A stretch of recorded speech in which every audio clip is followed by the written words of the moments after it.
distant and has been looking after livestock and now going to fetch water. She may have woken up early in the morning and taken only tea, spending the whole day hungry. This is just one woman talking about that particular woman. The second woman will say, one of the way the second woman said is that this woman has taken all the 6 hours to move to go where she's going to fetch water, and she will come back and prepare meals for herself. So they just discuss those photos as they see them, as they view them.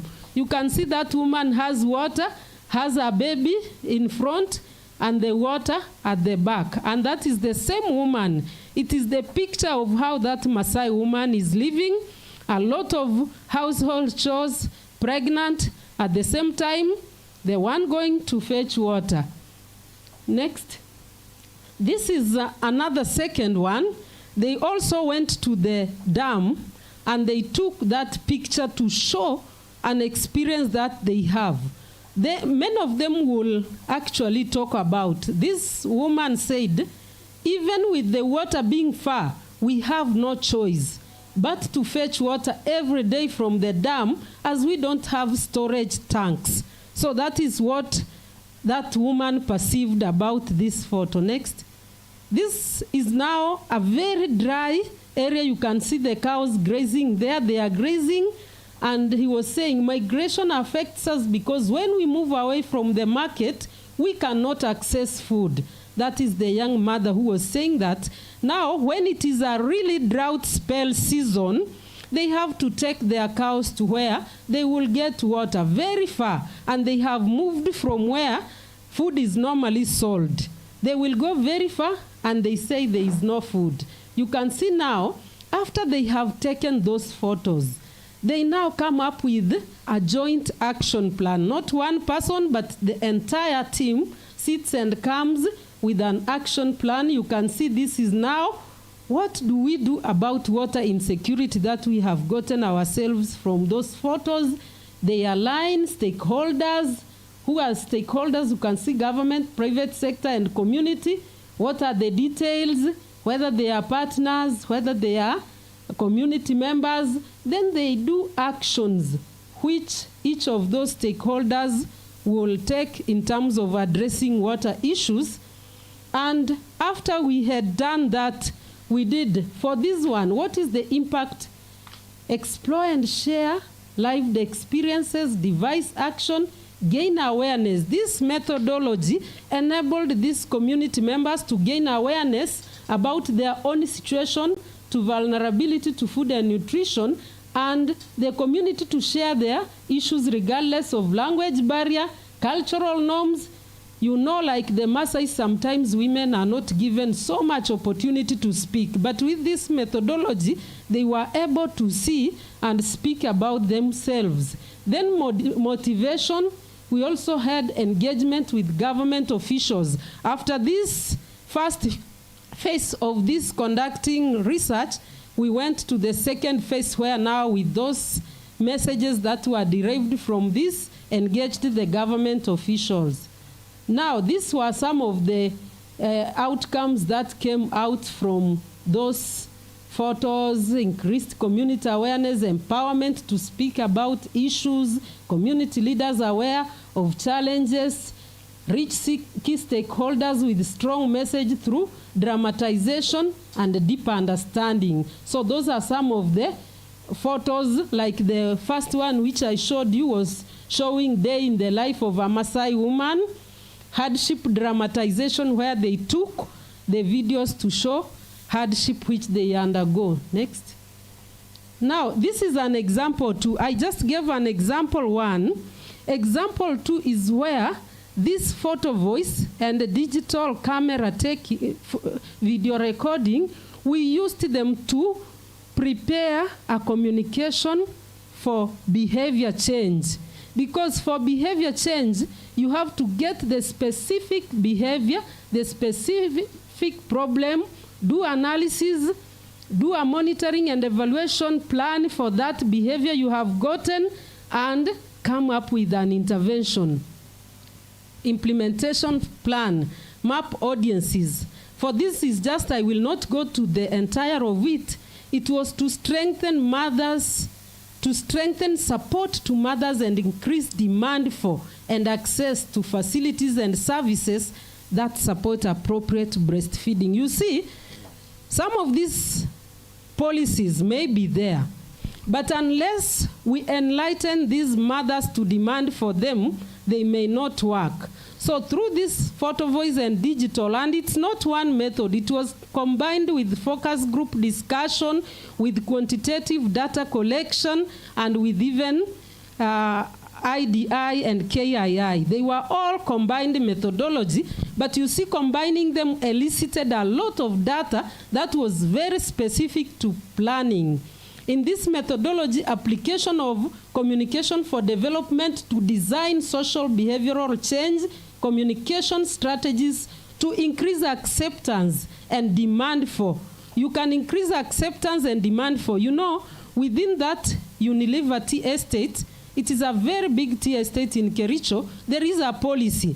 But there is no commitment from the top management to implement this policy, and there is no commitment from the mothers to demand what the policy wants them to have. So this methodology was used. It was a formative research to do that. The findings were used, and through these findings we developed a C4D strategy and a C4D implementation plan. We prioritized the approaches, mapped audience, and what messaging they were to get, and C4D. And this one was very powerful because it touched from the very top management, the CEO of the estate, and downwards. I will straight go to the results because I will not discuss that methodology. Through this methodology, 2 daycare centers were initially put at the beginning of the study. And after completing, because this formative research was to generate information for designing the implementation research. After that, the results, we got 2 daycare centers. You can see the children playing there. We got private breastfeeding rooms within the daycare centers.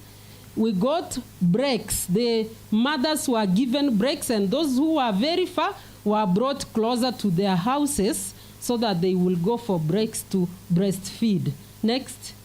And just above, those mothers were also, from the beginning of the study, 0 mothers were utilizing those rooms to even express milk to feed their babies.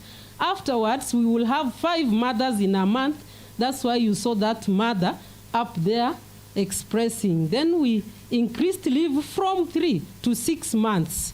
That was the very powerful impact. In fact, at the baseline, we went to look for one facility called Koruma. In the beginning, we will get around 6 babies referred to the main hospital, medical center. But at the end, when we went there to do end-line assessment, one of the nurses was she couldn't understand the power, and she was asking, I am surprised we don't have even a 1 referral case.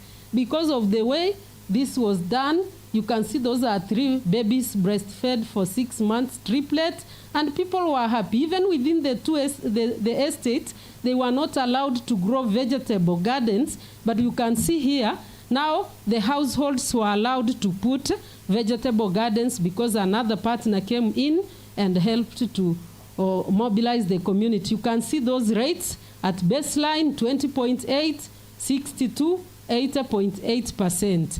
The reason why I showed these statistics is to show how powerful generating information using good methodologies that will help you design an implementation research will really do a lot of good things for you to get the right issues to address when you do using this various method and combine people themselves. You see, like in the tea estate, there are so many barriers. People are fearing, a private organization is fearing you will take their business down. But what happens when a mother is sick, taking the baby to hospital, and when there is no sickness, you show impact that it is more of a benefit as the way you are perceiving it previously. So I want to summarize here and say, why is photo voice? Allows researcher to perceive the world from the viewpoint of people, and this helps you to do powerful interventions to achieve the goal. Powerful descriptive method for conducting a needs assessment can record setting and situations researchers and practitioners do not traditionally have access to. Sustain strong involvement and participation with the target community can reaffirm or redefine program goals. Maybe you went in a community of Maasai or Kalenjins to say, or Migorians to say, these are the program goals I have. For example, in Migori here we have a lot of gender-based violence. Early pregnancy, the triple threat, early pregnancy, gender-based violence, and you find people just coming, doing research, but when you engage the community members to elicit what they view is the problem and come up with action plan together, it can redefine your program goals different from what you had imagined that you are going to do. Brings more stories, explanation, and ideas from the target community into the assessment process. Tangible and immediate benefits to the community, stimulates social action, goes beyond convenient needs assessment to invite people to be their own advocates. This is very powerful. People to be, in fact, I will see those women in Kericho will go every Sunday on a social hall and they will push, they will advocate for their own changes because you started with them from the beginning. What are the disadvantages and advantages? Advantages is a flexible method, can be accepted for different settings, groups, and research and practice needs. Can be used for both assessment and evaluation. Sometimes political involvement and repercussions. When you take your own photo and you are showing how you are mistreated probably, someone somewhere may not be happy that you are showing the really life experience you are undergoing. Simple data collection, but complex data analysis because you really have to involve people and it can even be expensive sometimes. Basic method, you require IRB requirement, additional consent, permission to use, ownership of photographs and cameras and smartphones, data collection, and primary. You will always require that consent. Individual interviews, small group discussions, data analysis, final photograph, selection for exhibit.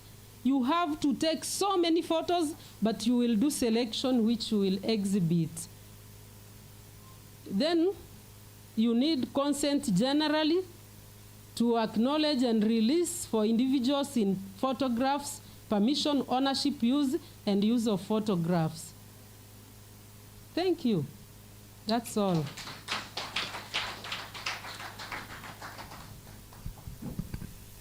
Please be seated. Wow. Wow, that is excellent. Photo voice, not Photoshop.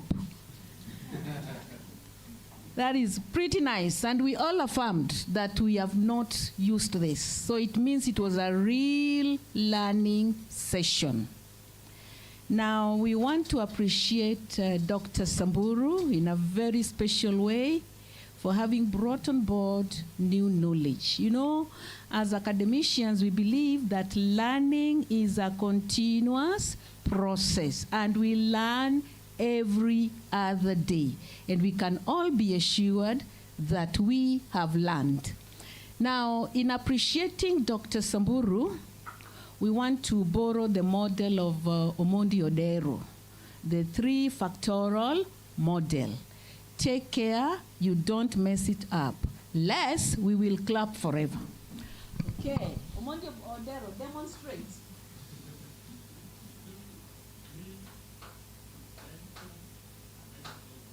Okay, let's go. Good. Nobody failed.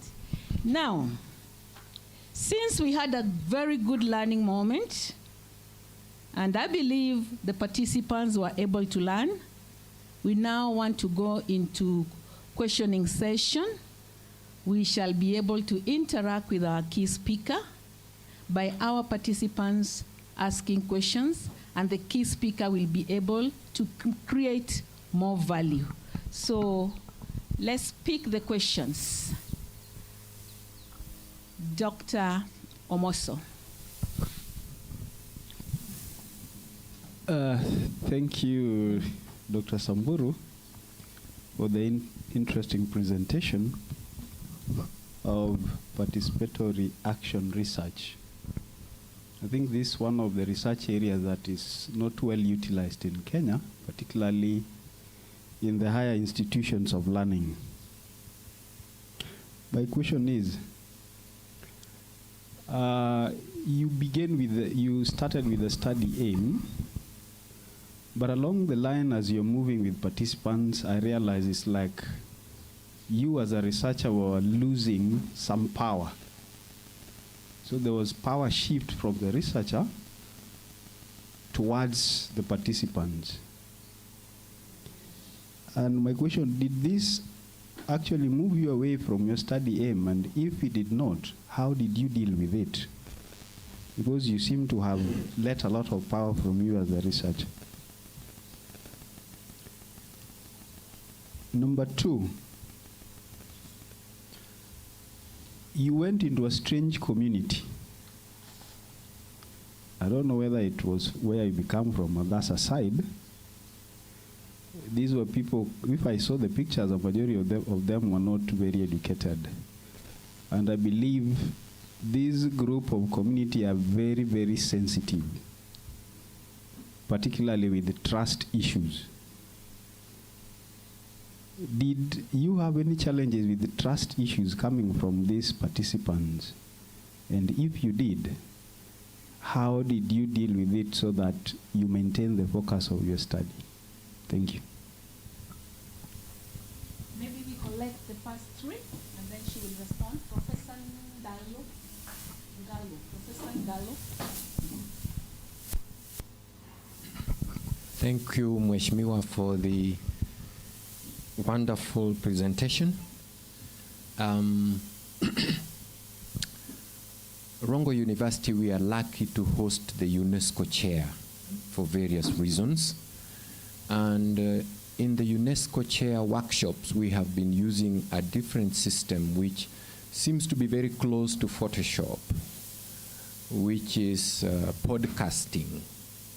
What is the interface between podcast and Photoshop? Photo voice, I mean.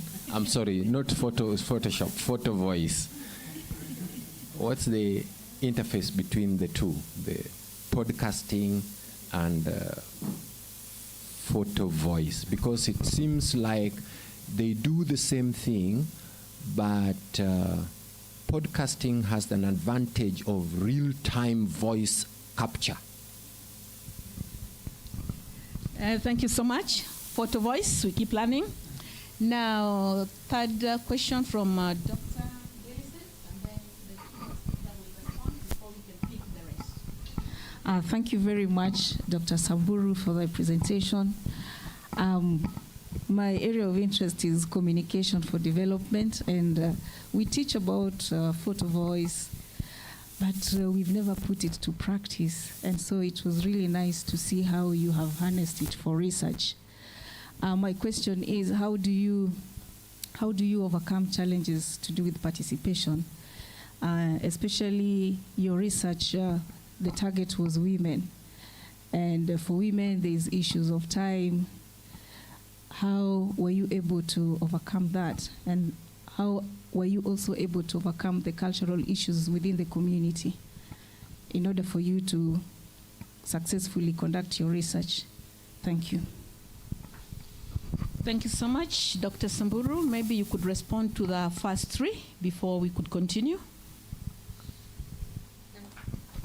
Thank you so much.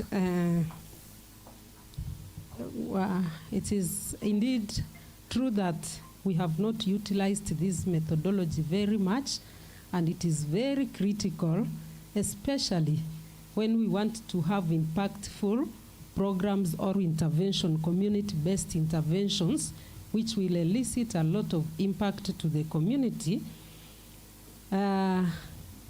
Actually, from the researcher perception, it might be seen that we are losing power because we almost delegate much of what is done regarding photo voice and digital camera recording to the participants. That is what is actually seen. But the reason why this happens is that, you know, me as a researcher, when I go to the community to conduct research, I will go with my perception that this community of Maasai has a lot. Let's say I was going to conduct issues of food security. Probably I will not have imagined about water being a problem within the arena of food security. But imagine these communities are now saying, for us, the biggest challenge is water, because when we go for 6 hours to the dam to pick water, we will not even get time to look for that food or to grow it. So it helps you actually to see that there are more underlying issues to what the problem of the community is.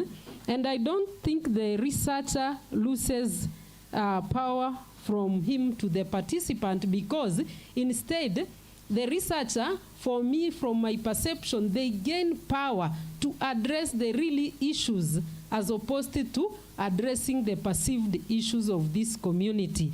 And you know, the researcher will go with his or her objectives.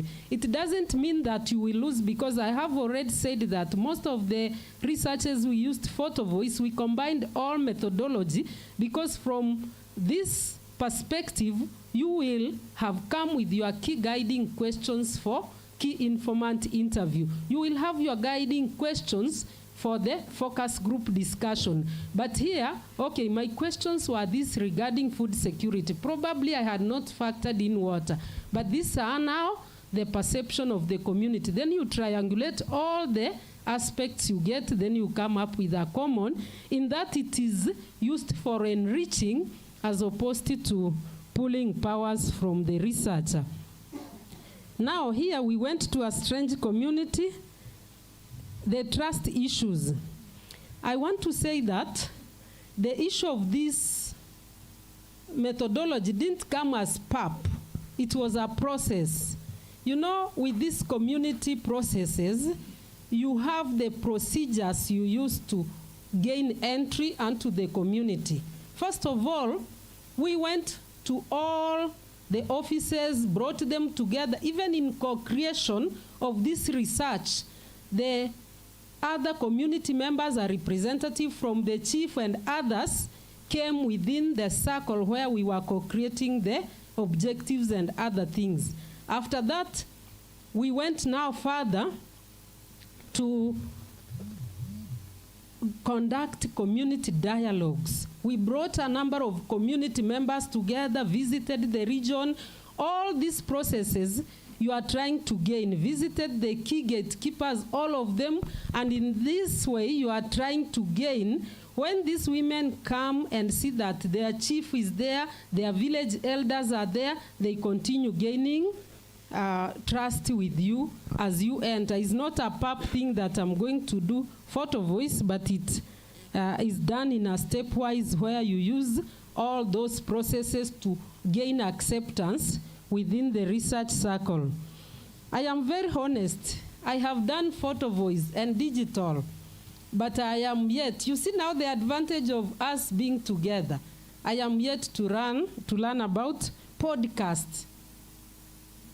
So it's a new thing again. If we have, you see now how research is unique, very unique. Here he's talking about podcast. Here I'm talking about photo voice and digital camera.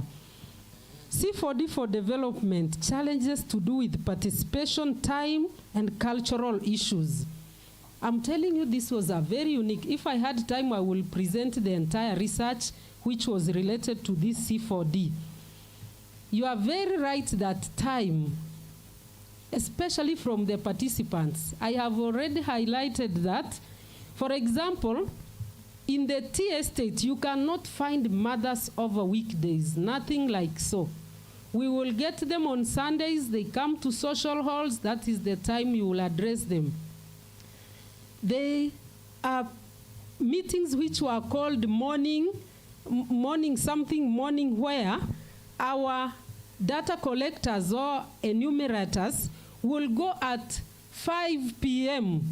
to meet these people, because it's about behavior change, communication for development. We already mapped them that one of the people we will target are the men to these wives. And they had what they called morning master meetings. And those morning master meetings, we will send our volunteers very early morning at 5. If I had time, I will show you. They go and meet. If you want to change the behavior, don't force people to come to your time. You find where they are, and that is where you address. It's very challenging in terms of time, in terms to do with participation. But what brings a lot of power in this is, and that is where now photo voice and formative research comes in to inform you, because during formative research, using all these methodologies, you will find that you will not get women in their house during that time of research. You discuss with the participants, where will we get these men of these women, because they are the hindrance to adopting good behaviors. We go and find them where they are, not us fixing time. And that was when you are doing that situation analysis and mapping audiences and all that, we will really come in that strategy to say, what exactly will you do? You will go to morning master meetings at 5. You will go to work on Sunday and not Monday to Friday to meet this. You will go in the evening, and this research informed us that you are not to get the enumerators from outside the tea estate, but you will get them within there, because those ones will visit the mothers in the evening, teach them, and we had a very impactful outcomes. Thank you. Thank you so much. We are taking other set of questions. Professor Otenga.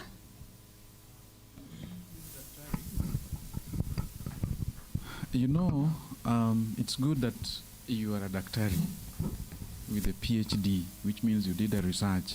Which part of this, I've been listening to this, which part of the research is this photo voice and storytelling digital? Which part? Because we know you call it methodology, but I'm trying to look at it. In the research as done, part of the methodology has so many subheadings. Where do I fix this? Is it data collection? What was your sample size? What was your target group? Because I would confuse myself to put it that in the rural setting, you'll find visitors, or I can call them strangers, who come with photos to solicit.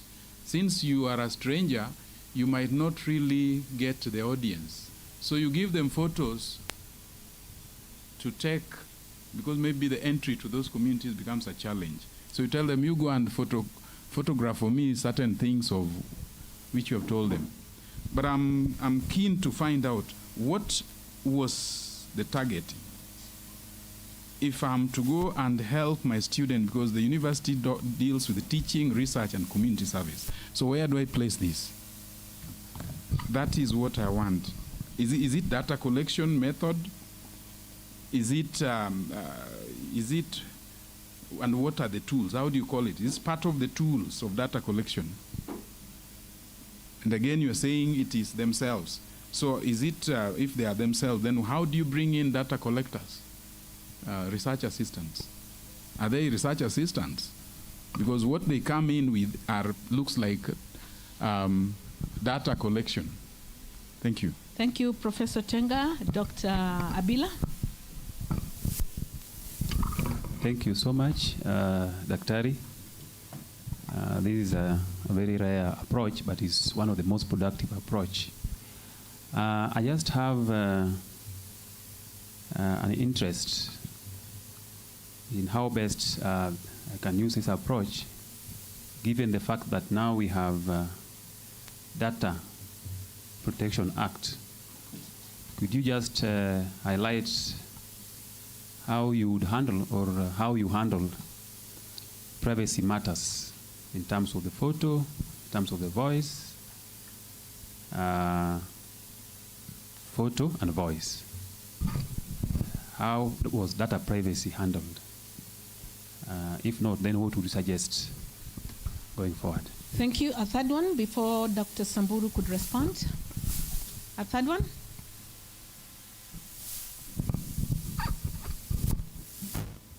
Okay, my question is, we normally say that a photo speaks 1,000 of words, and for us, if you go to the ground as a researcher, you might find that what you want to collect might not be what you are getting from the ground. And now, if you give this power to the person that you are collecting data from, I want you to take a photo.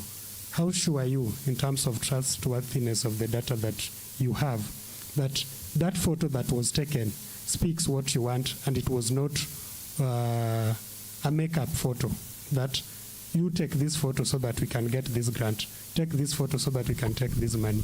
Thank you. Thank you so much. We've collected 3.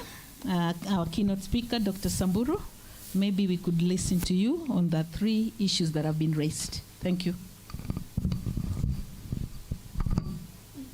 Yeah, let me start by answering the first question.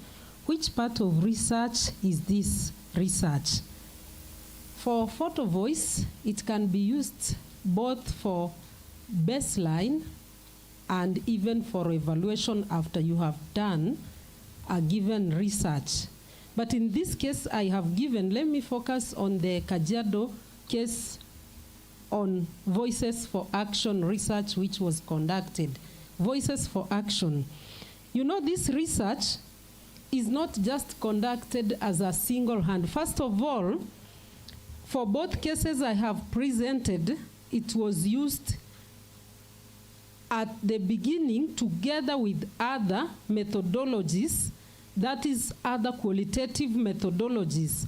And the qualitative methodologies that were used together with this one, as I said earlier, was the key informant interview. We had the focus group discussion, we had the community dialogues, and we also had this photo voice and digital camera recording.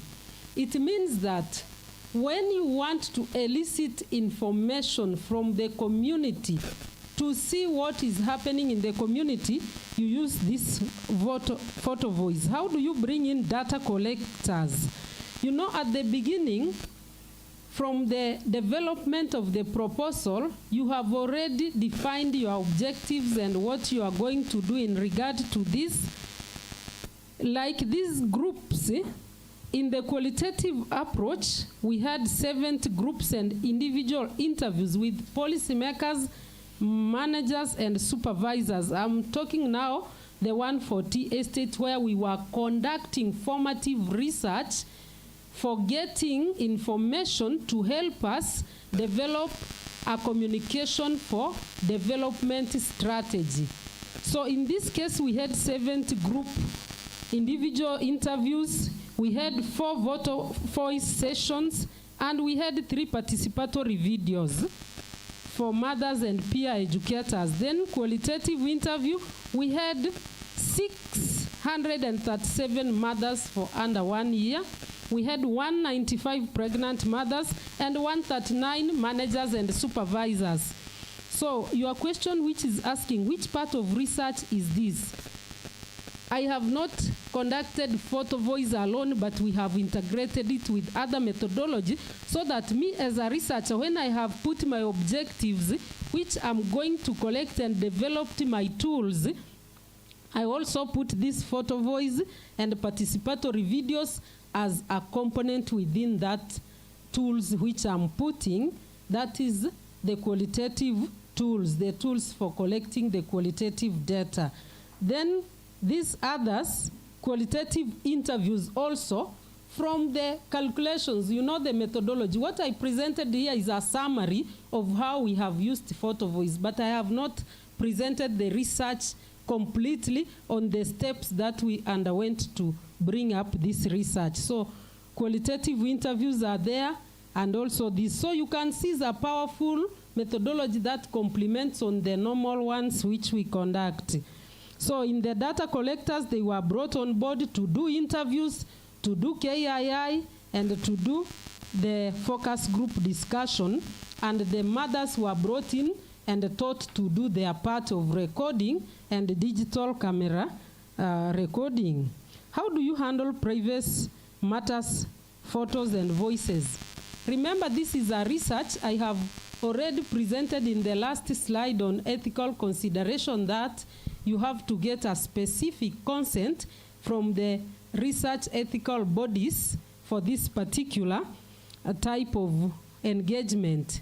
Besides this, and again, when you are doing research, we had consent forms which the participants were signing, and we will engage participants to allow us the extent which we could use their photos. If you saw those photos I have presented, most of them are not even showing. But if mothers signed consent and they agreed that those photos were to be used, it went like so. So the privacy matters is handled through having a consent for each of participants participating in that research, and also having had a consent or research permit from the ethical bodies. When you go to ground, what you want to collect, not what is in the ground, so that we can get, okay, you go to the ground, what you want to collect, not what is in the ground. We go to the ground, we have done our, you know, all of you who develop these research proposals, you will have come up with the objectives of that research.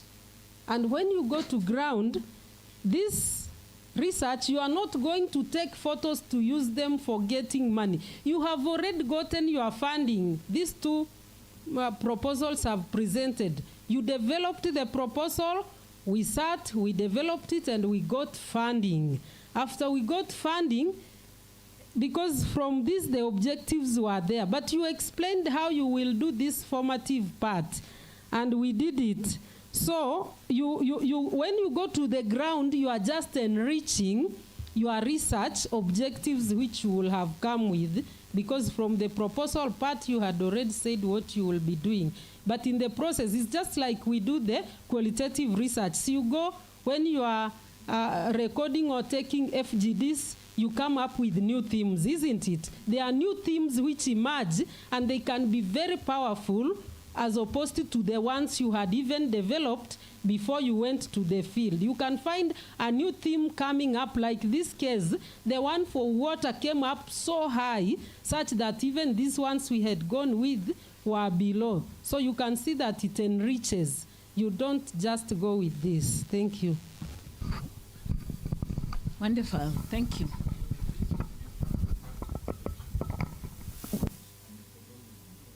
She explained. She said it was a tool, a qualitative data collection method. She explained. Thank you, Chair.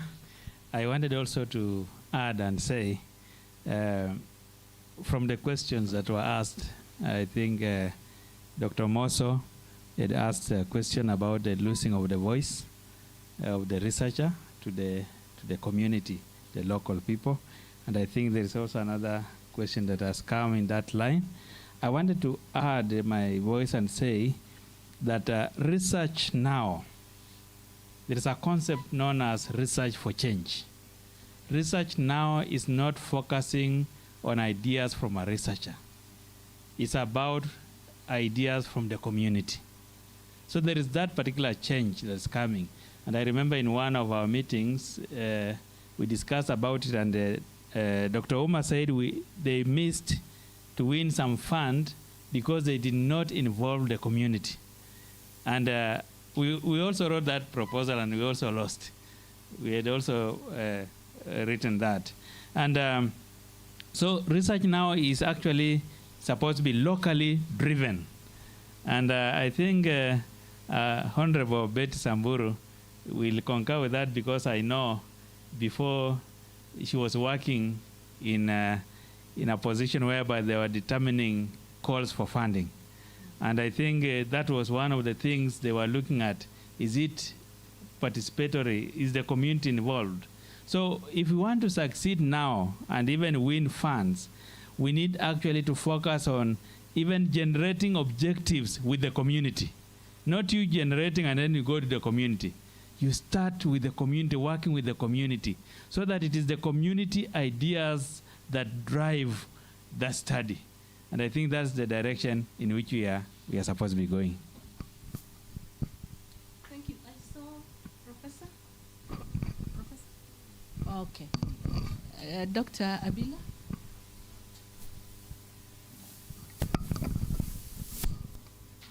But that I think this is what we call this is qualitative approach, largely, but it's mixed. But she also used what we call exploratory approach or methodology, where you begin from scratch and then you expand as you go in your study. It is so that you begin with a thin area, and then as you go, you expand and identify the real problem that now need further investigation.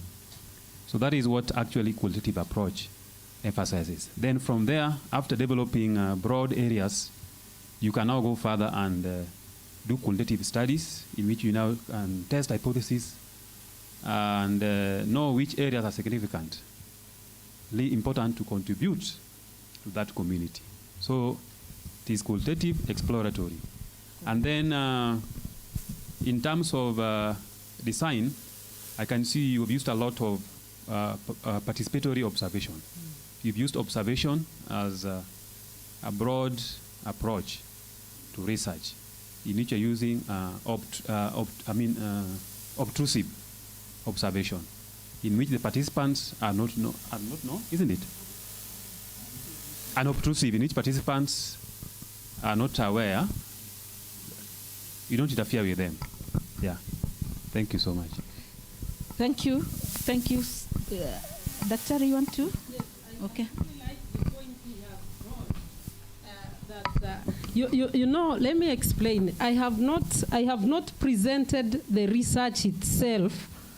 Like if I had presented the research regarding the workplace environment in Kericho Unilever Tea Farm, I will have started right from objectives, go slow. So I have liked the idea which you have really said that it was exploratory approach. Actually, that is exactly what it is. After we explored, we developed now a second proposal for intervention. And the intervention was conducted for a whole 1.5 years. But this other exploratory approach was to get us some information that will help us design the objectives of the quantitative study, which was more of a 1.5 years, where we had now the researchers going to the field. We recruited volunteers, and we had 2 categories of researchers. The volunteers who were doing the behavior change and teaching mothers, and we had also the second part where we had data collectors who were collecting data on a basis. So after that, all this was analyzed to see. Now we have used this exploration to get the really issues that are affecting this community. Now let us design research, and this was a pre and post. Pre-post. It was a pre-post research where we had our baseline and our endline. But this other part of formative was to enable us get what we wanted really to address within that community. I just wanted to really emphasize on that. And thank you, Doctor, for highlighting the issues of moving to participatory. In fact, even with the counties, if you see the problems affecting counties, you will see that whether it is in tourism whether it is in gender. There are so many gender issues in Migori, a lot of defilement. But I have seen our people just coming with programs. We have quite a number of partners who come with programs. You see, they just come, they just imagine this is the issue. They just come with their money and they go to the field, they run around it. We are doing sensitization in the community. Supposing they used this approach where we moved stepwise and got information and addressed the real issue. You know, you go to a community like Kuria where there is FGM, you think, I am going to address FGM. The problem is the wazees.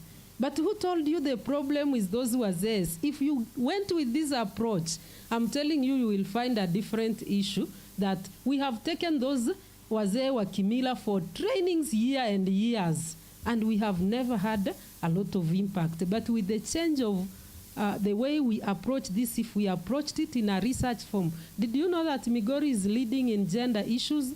23% early pregnancies, what? But we have researchers seated in this room. Please help us. Thank you. Dr. Samburu, that is interesting. You know, you don't tell academicians to come forth for research. We are here. We are good to go. So just tell us what you want us to do. Professor Tenga will take a lead. Professor Ndalo, they are all here. Dr. Omoso. You see, this thing is not coming to an end.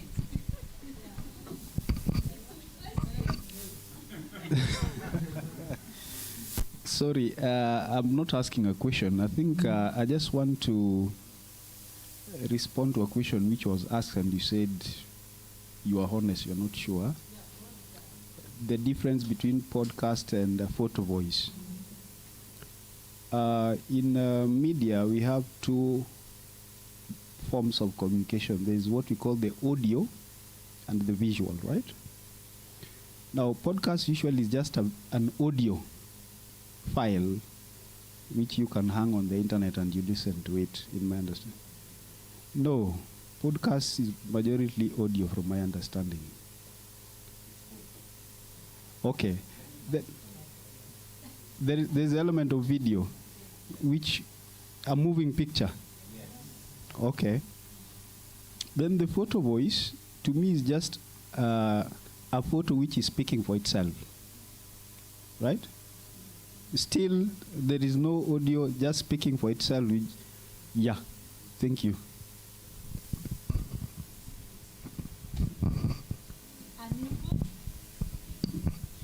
I think he left out a critical element of the photo voice. The voice bit, giving the people a chance to describe what the photo is about. Thank you. And that was the core. Yes, that was the core. Yeah. Thank you so much, Dr. Samburu. We just must say, You also want to make I want to make a final appeal to the researchers now that you said you are here. We have very many projects that are lying vacant that you will explore. Right now in my department, trade, we have just put a multi-million count aggregation and industrial park. The national government just came. We want to put count aggregation and as a researcher, I keep on dreaming every night. How will we make this thing to benefit the communities? 500, the county gave 250 million, and the national government gave 250 million, and the construction is ongoing in Nyatike, Makalda. But as I stand here, it's now in 19 counties. That is a very lucrative area that one will just write a proposal and get multi-million, and we do kind of this progressive. You know, people are saying, hii kitu ni ya watu wa Nyatike, itakufa tu. That is the language we hear people saying, itakufa tu. Wengine wanasema, why was it taken to that far land not in Migori? So you can imagine zile stories. Why don't we just engage the people to accept and demand for services for this thing? Another one is Getonganya sweet potato. It is lying there vacant. It is because of the approach we used to put that thing. So that is how the government, especially the county governments, are doing projects. But you see us, when you put like something like research in the budgets, nobody understands it. And by collaborating with the universities, we can really do a lot, as opposed to putting a lot of money there and leaving it lying on the ground. I'll allow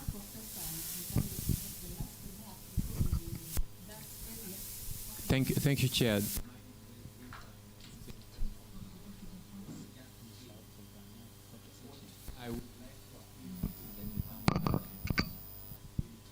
When involving researchers and academicians, at the end of the project, most of the time the stakeholders are not involved in the planning part of the project, and that calls for an example is the NARIG project. They involved Rongo University at the end of the project. When the end was already being pronounced that this is the final year, then Rongo University is brought. Now, less than a year that is already ended. Fortunately, there's a new project coming. They've started the groundwork, and we hope in future be involving researchers and academicians from the planning part of the project, so that not only the researchers and academicians, but all stakeholders, so that if you have a part to play, you will give your input on how and the best way you can give your input in it. Thank you. Thank you so much. We must continue now. The topic was quite interesting. It's just about time. If we had time, we could have just continued more and more. So we are coming to the end of this particular session, and it is my humble request that we get out for a photo session. Not photo voice, not photo show. So let us go out for our photo session. Pascal will guide us on what to do. Pascal, we are in your hands for photo session. Thank you so much, Dr. Dr. Abila is reminding us we need to give another hearty clap to Dr. Samburu. That was excellent performance. Excellent. Such a good interaction with scholars. And you are top on the notch. Yes. And we are here. We want to work with you very closely. That's our humble appeal. Let us use the model for Odomodi Odero.